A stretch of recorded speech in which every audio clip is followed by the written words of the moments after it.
Welcome to What Self-Care Looks Like. I'm your host, Brittany Elliott. It may be hard to hear, but self-care is not spa days, a weekend getaway, or brunch with your bestie. True self-care is the practice of protecting your well-being and happiness, and it lives within your daily routine. I'm a self-care and mom life coach here to help you prioritize your needs and practice self-care in a meaningful way so you can reclaim joy in your motherhood experience. Let's get back to you. Hey, welcome back to What Self-Care Looks Like. I am Brittany Elliott, your host and your gal to help you rediscover your identity and reclaim joy in your motherhood experience. And today we're going to have a guest, Danielle Parson. Before we bring her on, I'm going to read her bio, tell you a little bit about her, and then we'll jump right in with things with Danielle. So, Danielle Parson is the founder and visionary of PWN, Professional Women's Network. As the visionary of the organization, Danielle designed the organization to connect, engage, and inspire women. Her passion for connecting women drives her in planning and executing social and professional platforms for women to get to know each other, share opportunities, and celebrate successes. Danielle is a Chicago native who now calls Pittsburgh home. When Danielle moved to Pittsburgh over a decade ago, she was immediately in search of space where she could find women who looked like her, were on a similar professional journey as her, and women she can learn and grow with. She never found that space, so she created one.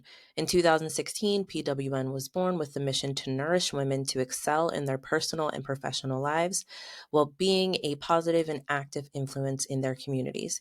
PWN grew from hosting an annual event to now hosting over 6 annual events, 2 professional coaching cohorts, and connecting over 500 women across the country.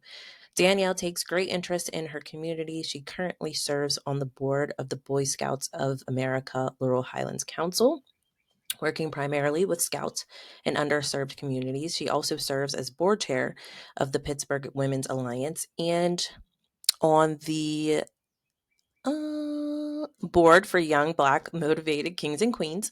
Most recently, she was appointed to Governor Josh Shapiro's Advisory Commission on Women, where she serves as vice chair. Here, Danielle advocates for women across the state of Pennsylvania. In all of her community roles, she works to further connect women and their families, ensuring opportunities are equitable and accessible.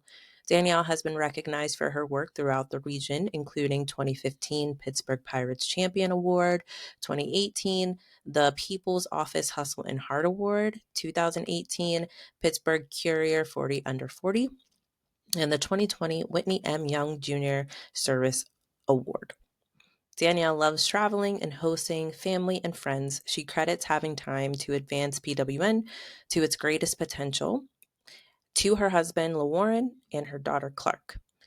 And she quotes, "You have to have an understanding and flexible support system to do this work. I am blessed to have just that." I hope you enjoy this amazing conversation that I had with Danielle. Make sure you have your notebook out because she's dropping some gems. Hey, it's Brittany here, your host of the show, and I'd like to invite you to grab your copy of my book, What Self-Care Looks Like. It's the roadmap for working moms who want to prioritize their self-care and rediscover the joy in their motherhood experience. It's a must-read for any mom who has felt lost, unseen, or unsure along her motherhood journey. Buy it today at www.whatselfcarelooks.com. Hey, everybody. We are here with Danielle. Danielle, thank you so much for joining us this morning. Thank you so much for having me. I'm excited. I'm excited too. I know it's been a while since we got to chat and hang because of life, and I think this is going to be a great opportunity to get to know you a little bit better outside of all the things that you're doing. But when I was reading your bio, I was just looking over all the things you're doing. It's like started PWN and you're sitting on these boards and you're on the advisory commission and you're a wife and you're a mom. So tell us, like, just really how you're fitting all that in and just more about your motherhood journey overall. Yeah. Well, first, thank you so much for having me. I'm so excited for the conversation and loving everything that you are doing with back to you in 5. I'm loving all the great things that you're doing. I've seen it expand over the years, and moms need what you're doing. So I appreciate you for helping elevate us. So yeah, my motherhood journey and how am I managing everything.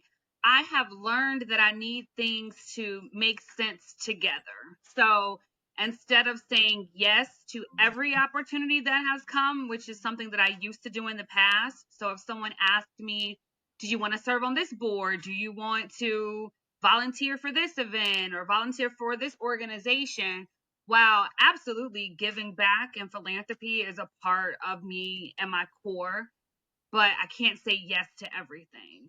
So, what makes sense for me is how does this tie back to my brand being PWN, and how does it tie back to the larger picture and mission of that work? So then it makes it easier because everything flows together. So it was absolutely an honor, but also for me, an absolute yes to say I was honored and able to serve as vice chair on Governor Shapiro Commission on Women because it just expands the work that I do here in Pittsburgh. So now, I'm not just advocating for great healthcare, great job opportunities, equity for women in the Pittsburgh region. I am now doing that across the entire Commonwealth. So it just helps me expand the work that I'm already doing. So I try to make sure that things like really stay connected. Now, I don't necessarily tell people no, even though I know no is a complete sentence, but I might say, I can't do this right now, but I can introduce you to such and such, and maybe she can, or maybe he can, and do that kind of soft connection so that people still get the resources and the support and help that they need. It just might not fit my cards right now. Yeah, and that's a good way to approach it because I feel like, especially when you are a mother who is also career focused, family focused, community focused, and very centered in what you do, people just gravitate toward that. And there are a lot of people who want you to do a lot of things. And I feel like a part of us, just as humans, we do want to say yes to all the things, but when we say yes, sometimes that's a no to something else. And I know that it's really important to you for your daughter to see the great work that you're doing and for you to still center family and everything you do. And for me, I love that you're modeling that to us as members of PWN, because when I see you, I think when I first met you, I didn't even realize, all the things that you had going on. I was just like, oh, she is just doing the things. She's a mover and a shaker. And I think when I learned that you're a mom, I was like, man, she's extra amazing. How is she doing that? What type of challenges have you had with just balancing it all with being the type of mother that you really want to be? Yeah, I think for me, so my motherhood journey has been very interesting. It started off as very trying, just to be, of course, to be honest, because, I have experienced 4 pregnancies, but I have one child. So it's been that, so that journey alone was extremely hard. And even being in a relationship, being married, it was still a lonely place.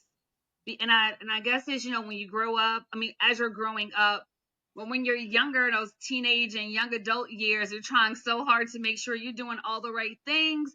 And then when you get to the point where you can have a child and you don't want to have a child, you're doing all the right things to not have that child.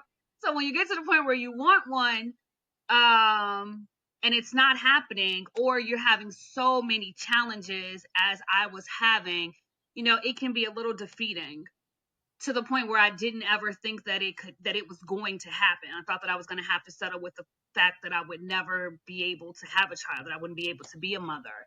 So that part carries me because I treasure every moment of it, because at one point there was a doubt for me that it would ever happen. So it's that part.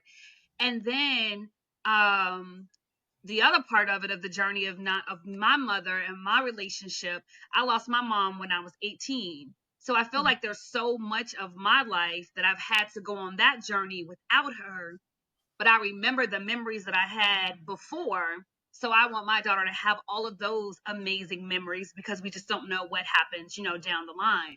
So I approach every moment with her like that. I want to make sure that she remembers not only that mommy works, not only that mommy works every day, not only that mommy was able to start her own business and do her own journey, but also that mommy made time to play with the Barbie dolls. Mommy made time to buy me the outfit that I wanted. Even when I wasn't happy with mommy, she hugged me afterwards. So I just try and look, see, and mommy knows that mommy's working, but I'm still going to stay around her and let her know that I'm here. Um, I just want her to know that she is loved, that she is protected, that she is supported.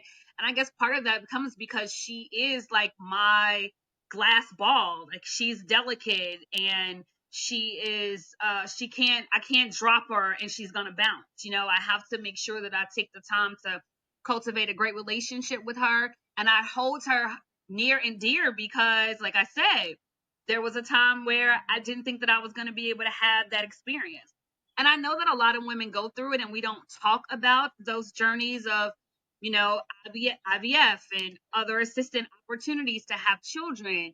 But we should, because it's more common than not. So I try to have that conversation with any woman that needs it, because that was my journey. Yeah. Thank you for sharing that. I did not know that about you. Yeah, that's a whole nother conversation, huh? Yeah, that's a lot, and I appreciate that because I find that that is more and more common. And I was like on the opposite side where I was avoiding having kids, and then when I got pregnant, it just like I felt very derailed by it. And my husband and I were doing well. We're raising our daughter. It's great. I love it.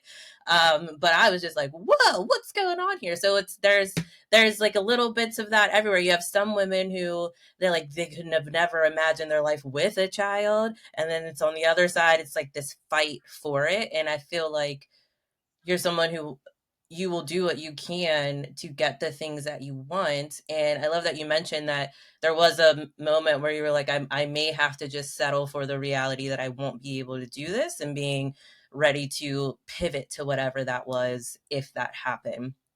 How has that impacted how you approach things in your professional life? Yeah. I mean, I guess so. That journey started, I guess, around in the same mist of, me starting with PWN and all of those other great things. Um, it really did give me a sense of understanding of the importance of community. That is something. I was talking to someone recently, and one of the questions was, something I wish that I would have learned earlier. And while I knew how important community was and is, and we hear the one bad apple spoils the bunch. We get that when we were younger. All of those things are tied into the people, pretty much saying, be careful of the people that you put around you. I still wish I would have grasped the concept a little quicker, so that a little sooner, so then that way it would have impacted my growth more. But we live and we learn. But I say all that to say, during that time, there were certain people, when I was trying to have a child, there were certain people around me that I didn't even have to say a word. They knew that I needed them, and they were there for me. When I was, going through the shots, when I was getting blood drawn every day, when I was having my doubts, when I was having miscarriages, they were the folks that were calling, checking in. They were the people that were researching all of the things that go with the process and the medicines and the things that I were going through before I even did. So that made me understand then how important it is to have people around you that are willing to give even when you can't. And I talk about giving and taking seasons when it comes to women. And I don't think that we ever really give ourselves a chance to sit in either of those. Like, your giving season is when things are good. Like, you're able to give your time, you're able to give your ideas, you're able to serve on the boards, you are able to lead in all these different capacities. But then there's a taking season when your cup is empty and you need all of the prayers, you need the resources, you need the support around you, you need everyone around you to stand taller because you're not. And that can be from a mix of different reasons: trauma, grief, burnout, all the things. And then, but a lot of times as women, we try to like sit in that middle part, and it's like, oh, we'll give a little, we'll give a little, take a little, and we really just give more than we take, which becomes a part of the problem.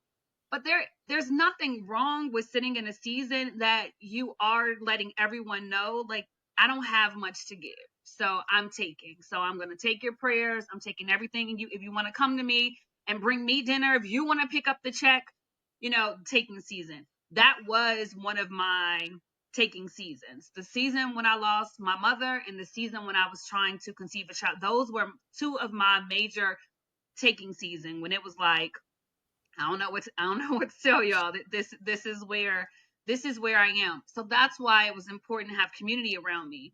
So now fast forward to where I am today, if something were to God was to put this amazing thought in my mind that I want to have another child, which I don't think that he has on my mind or my heart, but if he did, and I had to go through that journey again, looking at who's in my life now, the community that I've built with PWN, the women that are in PWN are intentional about making sure that the other women in the organization succeed, that experience will look so much different. It would look 5 times more than the women that I had around me, which would be amazing.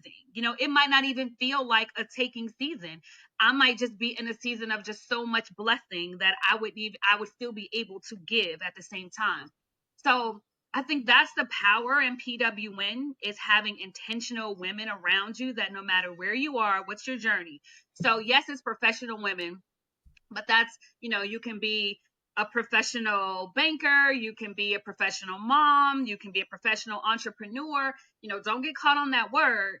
But we also don't just focus on that 9 to 5 or that business side of you. We care about the personal growth of you, because without that personal growth, you're not going to be able to succeed professionally. So that's kind of what PWN does, and how the community looks different now for me and for most of the women that are a part of it. PWN is so special. And I didn't know, I can't remember how I happened upon PWN, but I know that the first year I joined and I wasn't active at all. I don't think I showed up to anything. And then the second I year I remember that. did like a little more. And then the third year I like, felt really a part of it and was really moving and shaking. And then this year I'm just, things are different in life and I just can't get there. There are a lot of things that I can't do. In the beginning of the year, I was very intentional about being okay with that and understanding that I am in this season, that I have these different constraints and I'm going to be where I can be and be as present as I can in those moments and support people however I can from a distance. And I know that in the work that I do, a lot of women say, how do I make friends? How do I make connections? And I'm always like, connect with PWN. We're always doing things because a lot of Appreciate the that. friends and relationships that I've developed over the past 3 and 4 years have been PWN women. And I didn't know that that was going to happen in the beginning. I didn't know what would happen or how it would look. But I know the first time I heard you speak, you talked about how you are a connector. And I think that describes you very well because that's what you do all the time. It just seems very, very natural. So when you make those connections and create opportunities for the women that you are around, what lights you up most about the opportunities that they create and what they take with them when they leave? That title of connector, didn't someone called me that? They were like, Danielle, you're such a connector. And I was like, wait, what? And I didn't even realize that that's what I was doing even before I started PWN. But if I'm somewhere and someone says, I have this amazing story and of my motherhood journey, and I'm trying to find a great platform to tell it on.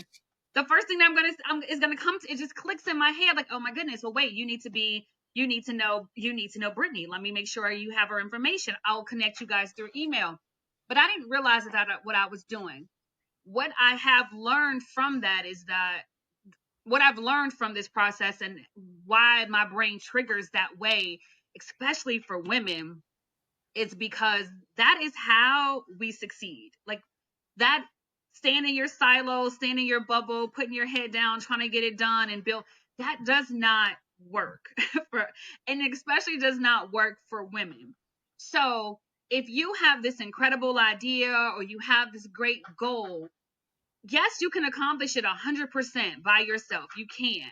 But in order for that thing to like really pop and to be successful, I can't help you, but I'm going to help give you connections to someone else who can help you. But now the caveat to that is I'm only doing that for the folks who I know I can trust. They're going to show up for the other person, and the other person is going to show up for them. So that connecting part comes from also knowing my community, knowing the people who are around me, and being able to trust. It's that's also teetering on that line of sponsorship. When I'm connecting people, it's not necessarily the same as sponsorship, but it's in that family. Whereas I am able to speak people's name in rooms even if they're not there. And I want to make sure that other folks know the great work that they're doing, know what they can contribute to either their companies or their family, or be their next employer. I'm happy to do that because I have built great people around me that I want to win. They want me to win. So why not all win together? I've been in a lot of places when I was in a corporate setting when I was the only female, or I was absolutely the only Black female. And that is just not it. That's just not a fun place to be. And we also have to let people know that there's room for more than just one of us. That's another part about the connecting of the dots. I sit on some boards, and if I get there and I'm the only one, it's like, do not ask me what the Black experience is. Do not expect me to speak for the entire culture. Let's diversify this. Like, let's get some more people in here. So that's a part of the connecting too, because I don't want to be by myself. So I'm going to tell somebody else about you and make sure they connect. So I just try to use my resources and my networks and my gains so that someone else can have the same gains and they can increase their resources and their networks. But they got to be worth it. They got to be willing to put in the work. You gotta be worth it. So has PWN become your one thing? Like is that your career now? Yes, yes. PWN is my full-time role as of 2024. So we started in 2016, and I've always worked a full-time job with it. Now the network has expanded. We have programming every month. We have over 250 members. We're bringing in speakers from across the country. It's a lot to manage, which I'm proud to do, which is why now I serve there as my in my full capacity. When I started this in 2016, I was at an event and I was having a conversation with a woman. She was a business owner here in the region, and she listened to what I was saying, and I told her all the things that I was hoping to do with PWN. And if you remember, it started off as just a luncheon. A luncheon in January is how the organization started. But then when I started to describe to her like my business plan and where I saw it going down the line, she's like, you are describing a full business. Like, you're describing that you're going to become an entrepreneur. And I said, no, not at all. I never want to go into entrepreneurship. I don't know why you all would ever choose that route. I was like, that's not what I'm describing. And I said, part of it is because the concept of entrepreneurship scares me, because now you're talking about I'm only dependent on myself. That now you're talking about that hustle. Now I'm every department. I'm finance, I'm HR, I'm marketing, I'm all the things. So I was like, no, that's not going to be my journey. So she told me to take the word entrepreneur out. If that's what's scaring you, take the word entrepreneur out. Don't call yourself an entrepreneur, and just continue to build PWN and see where it goes. And she was 100% right, because now it is a full business. It is its own entity. And now I'm running a business. I am an entrepreneur. We do have staff, we have volunteers, we have clients, we have customers, we have all the things. So that is my full-time role, and it's been an amazing journey. And next year we celebrate 10 years. That's amazing. It seems like everything that you've been doing, like leading up, has been to 10-year mark that's coming up where you are like, this is what you do full time? Because I feel like a lot of what you have done over the past decades plus has been just a lot of growth. And maybe you didn't exactly know where you would end up, but you knew that you were growing and you were comfortable getting there, with the support of your village. And I love that you mentioned that you have to have like a flexible support system to be able to succeed. So can you just describe for our listeners like what that flexibility looks like from your support system and from your village when you are not just building a business, but just trying to succeed and build your life? Mhm. Mhm. I mean, today is a good example for when they watch it, they'll see, we've had a visitor come through a couple times in the back. You've seen me look up and probably made a face like, shh, quiet. Um, I wouldn't have said yes to this date, this time, this podcast in this season right now if I didn't know that this is Brittany's platform and she's going to be okay with the fact that we're at that point in between the end of the school year and the beginning of summer camp. So that means everything over here is being integrated into everything else. So that's the kind of flexibility that I look for in my life every day with my village. So I might wake up in the morning and think my calendar looks one way, and then by 4 o'clock, I might be calling 5 people and saying, I'm not going to be able to show up here, or I'm going to be late. Most likely, I'm going to say I'm going to be late before I'm saying I'm not going to show up at all. But I'm going to be a little late, or I'm calling and saying, no, we have this breakfast meeting. Do you mind having a 5-year-old with us? Which none of the folks in my village care. So yes, absolutely. Most of the time they're mad that I ask them, but I just feel the need that I'm supposed to ask them. They're like, why would you even ask me that? Of course. So it depends on the season, but that's the type of flexibility that I look for, especially in being a mom. And being a business owner, I look for that flexibility and understanding that right now, and this is especially like for some of my years and years friendships and my sisters, like my family, I might miss several of your calls. I might miss several of your text messages. I am not looking at my phone and hitting the red button, but I am grinding. I am building. And I'm going to need you to put in just a little bit more effort than I can put in right now. That does not mean that I don't value you, that I don't value the relationship. I just need you to have that flexibility to give me some grace because I am grinding. And I know we all stay busy, but some seasons are just busier than others, and for different reasons for different people. The other part I like to talk to ladies about is, this concept of having this work life balance. And we've tried to be very intentional now of not even including that as a title or of a topic of conversation, of that being work life balance as being how to achieve it or anything like that, because it's a myth. It doesn't exist. And I say, for me, I've found that the word for me is integration. So I find ways how work and personal, how they integrate into each other easily. Of course, there's some places that I can't take a small child and put her headphones on, or, give her a coloring book and go on with my business. There's some places that does not work.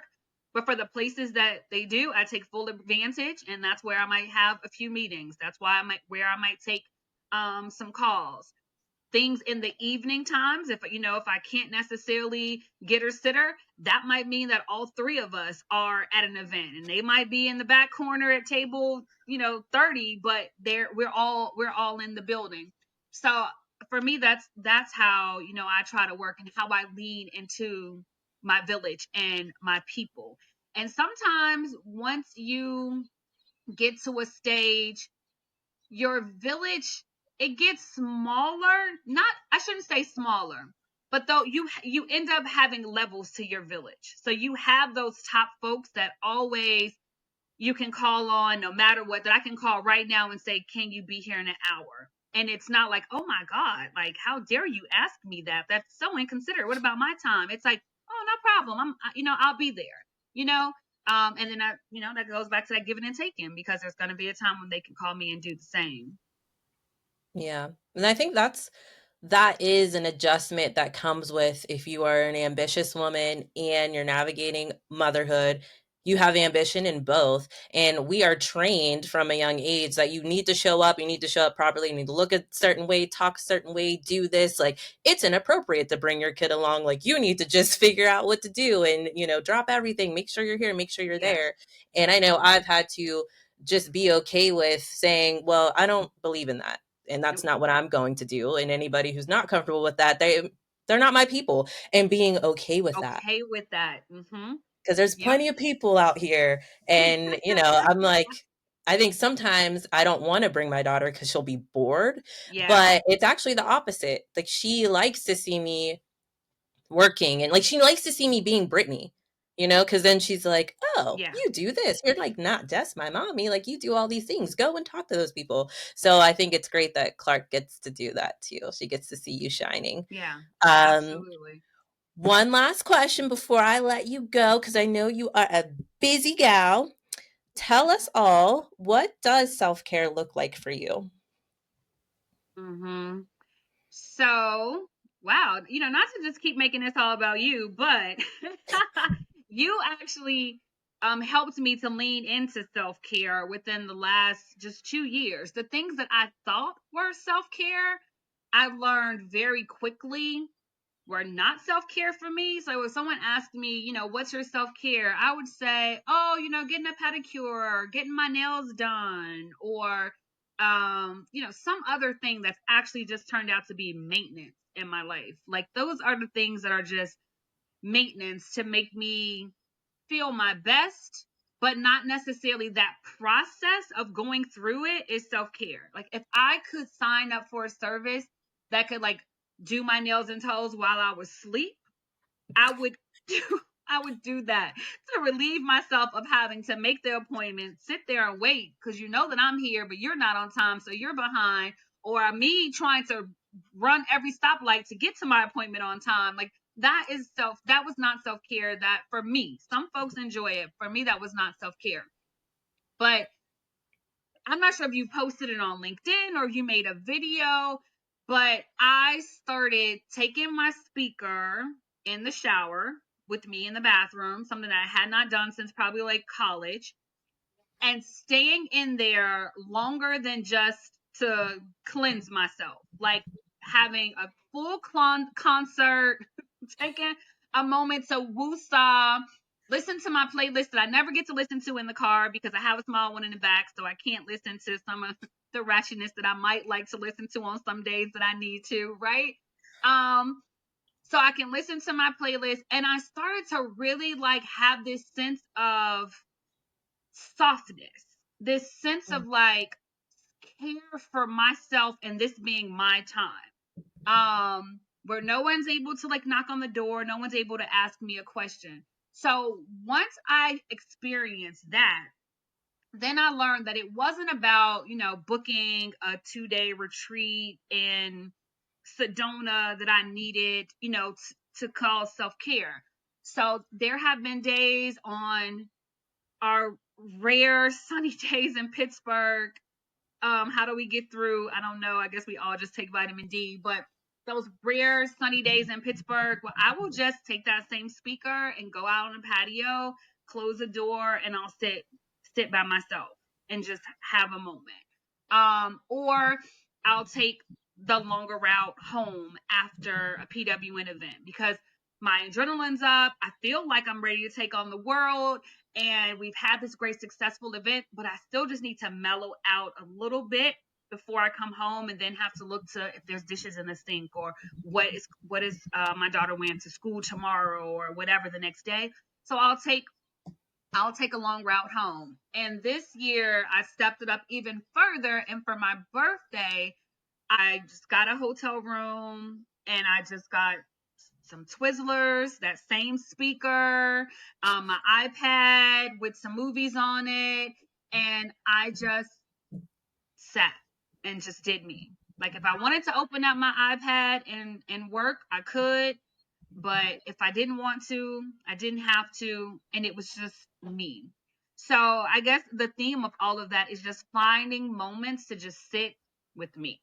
That has been like the best self care. That's beautiful. And I'm happy that you're taking care of yourself in that way. I am. I'm doing much better. And like you helped me realize like, yeah, you're making this much harder than it needs to be. And I had a couple of times though what happened is I didn't sit down and then I was forced to sit down because my body gave out. And that feeling is horrible when now you have gotten yourself to a point where you're so tired, you're so drained. Like so now I couldn't give to my daughter, I couldn't take it. I was forced to sit down and then those days take longer than the days that you just select to do on your own. Like when you're forcibly sat down because you burned yourself out, those days hurt. So I went through those a couple of times. Even in the child that the season I talked about trying to give birth, I tried to go to work the same day as a miscarriage. Who? Why? Craziness. Tried to still go to work. And yeah, and I was sat down. Of course, I was sat down. My body was like, "What are you doing?" So it was like going through those times when it was like, who are you pushing yourself this hard for that you're burning yourself out this poorly, this bad, and treating yourself so poorly? So I had to go through those times when I really learned to like I needed to prioritize self-care. Yeah. Well, it looks good on you. Thank you.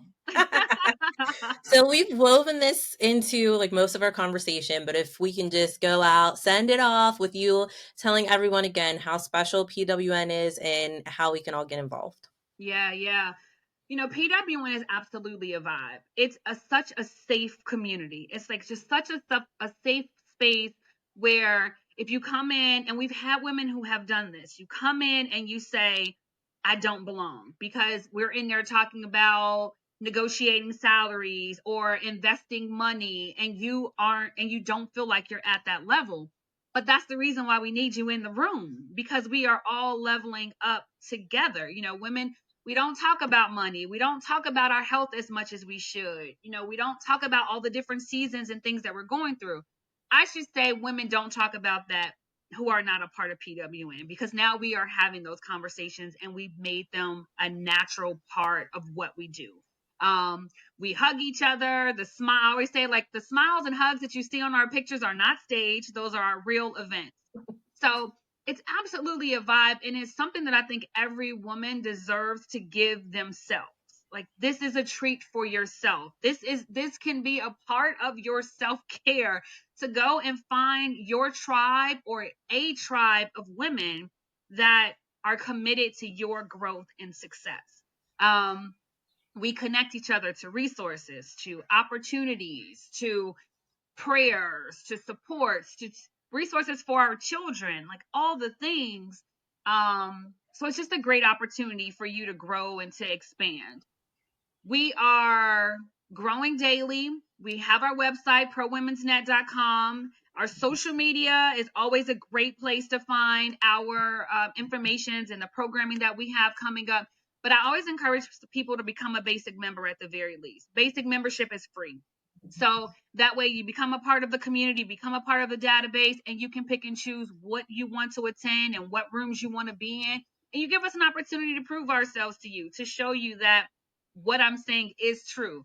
If you talk to folks who have come to a PWN experience, we have never received yet less than satisfactory for our events. So, and that's across from 2016. Like we keep the standard for you. We want to make sure that the rooms that you walk in are worthy of your time and your commitment.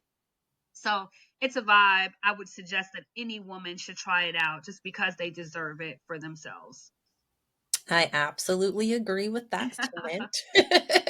So, again, thank you, Danielle. Thank you for your time and for this conversation. It was great to get to know you more. And for our listeners, we'll talk to y'all soon.